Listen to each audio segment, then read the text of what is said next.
Through inventive trial and error, hints of the supercomputer's power would have become evident, but it would have taken vigorous and prolonged effort to gain true mastery. The hints of the computer's potential, like our glimpses of string theory's explanatory power,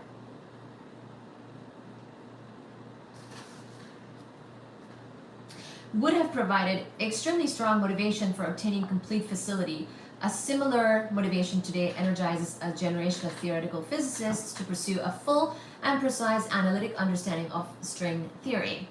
Witten's remark and those of other experts in the field indicate that it could be decades or even centuries. So this is what I meant, my friends, Rishabh, if you're still listening, that it very well could be that string theory is not testable right away.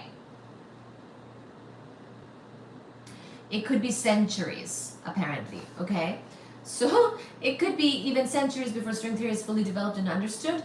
This may well be true. In fact, the mathematics of string theory is so complicated that to date, no one even knows the exact equations of the theory. So it's quite, it's a little bit shrouded in mystery because it's not very accessible as a theory. So it's not like any Tom, Dick, or Harry, or Sally, or Mary could go study it and just kind of whip out their equations and, you know, contribute easily. That's at least been my understanding, is that you cannot very easily contribute or understand it. So it's kind of both held back and holds people back at the same time with that, right?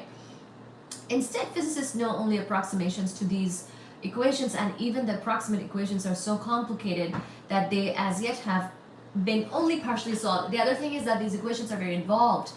Remember the 9 spatial dimensions and the 1 time dimension. So 10 or 11 dimension theory also means that it's difficult to solve these equations exactly. You might just only have approximations. So the fact that we're saying, oh, they're only approximate, it's not because we love approximations and it's our hobby to only solve things approximately. It's because these are so complicated that you can only come up with approximate solutions. And like I was saying, the difficulty or the complexity of the theory also makes it, I think, difficult for people to contribute, and even if they wanted to solve something and be great, it might just be a very high barrier of entry.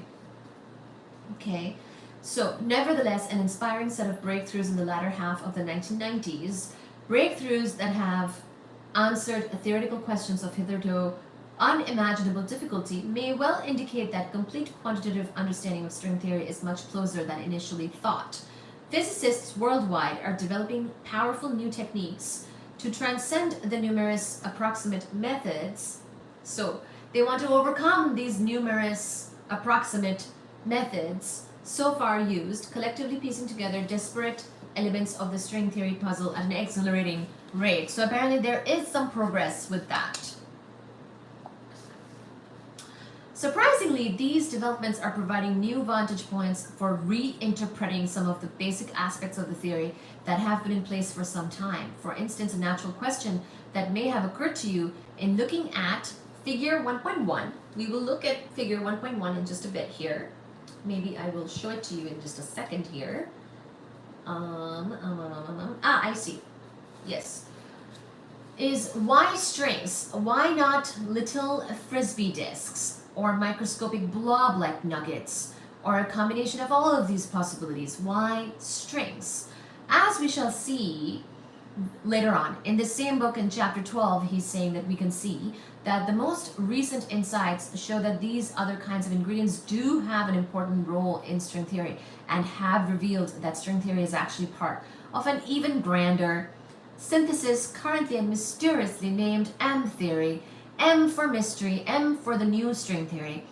These latest developments will be the subject of the final chapters of this book. So I don't know how much that really helps us in understanding things, but he's saying that there is an even more grand theory. So that's why I've been saying that it's either the 10 or 11 dimension theory. So 10 dimensions for the superstring theory and 11 dimensions for M theory, I believe. Not that just knowing the name M theory really puts any big light on our difficulties here about this topic.